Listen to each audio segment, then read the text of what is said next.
এই অন্তর্বর্তী সরকার এর নামে একটা ম্যাজিশিয়ান সরকার পেয়েছি। নিশ্চয়ই আপনারা ঠিক একটু খুশি হবেন না, অথবা বুঝতে চাইবেন কেন এই কথা আমি বললাম। ধরা যাক একটা কথা আমি বলি আপনাকে, আমি আপনাকে বললাম যে এই শীতের দিনে আপনার গোসলের পানিতে আমি আরো অতিরিক্ত কিছু বরফ মিলিয়ে দিয়েছি, কিন্তু এতে আপনার কোনো সমস্যা হবে না। আপনি কিন্তু বিশ্বাস করবেন?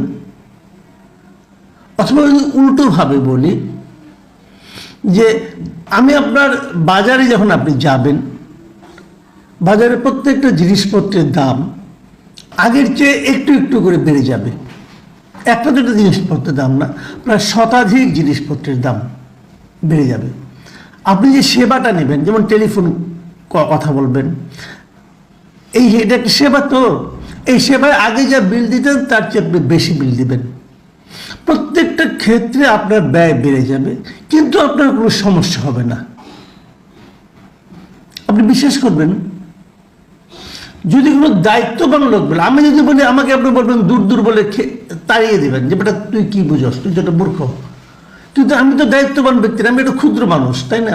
যদি কোনো দায়িত্ববান ব্যক্তি যাকে আমরা টাকা পয়সা দিয়ে, বেতন দিয়ে, উচ্চ বেতন দিয়ে একটা উচ্চ গুরুত্বপূর্ণ পদে বসিয়েছি, সেই লোক যখন এই কথা বলবে, তখন তাকে আপনি কি বলবেন? বলবেন ভাই এটা আসলে একজন জাদুকর, সে একজন ম্যাজিশিয়ান। এরকম একটা ম্যাজিশিয়ান সরকার আমরা মনে হয় পেয়েছি এবার। কারণটা হলো, সরকার শতাধিক পণ্যে, শতাধিক সেবা খাতে, শতাধিক, কিন্তু একটা দুইটা না, শতাধিক সেবা খাতে ভ্যাট বাড়িয়েছে, সংযোজন মূল্য সংযোজন কর বাড়িয়েছে, ভ্যাট যেটা বাংলায় বলি আমরা, মূল্য সংযোজন কর বাড়িয়েছে, এবং সম্পূরক শুল্ক বৃদ্ধি করেছে বিভিন্ন খাতে। আপনি যে কাপড়টাকে কিনতেন দোকান থেকে, তার দাম বেড়ে যাবে। হোটেলে যে খেতেন, তার দাম বেড়ে যাবে।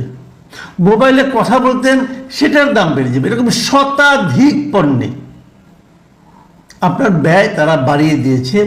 তারপর এই সরকারের প্রধান উপদেষ্টার প্রেস সেক্রেটারি, তিনি সংবাদ সম্মেলন করে, প্রেস ব্রিফিং করে বলছেন যে এই শুল্ক কর বৃদ্ধিতে বড় প্রভাব পড়বে না।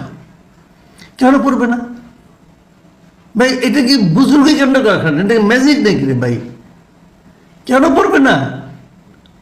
আমার পয়সা খরচ হবে, বাড়তি খরচ হবে। যে কাজ করতে আগে আমার 10 টাকা লাগতো, সেটা করতে এখন 12 টাকা লাগবে। আমার কষ্ট হবে না? আপনি বলছেন কষ্ট হবে না। তো এরা কি জিনিসটা বোঝেন না,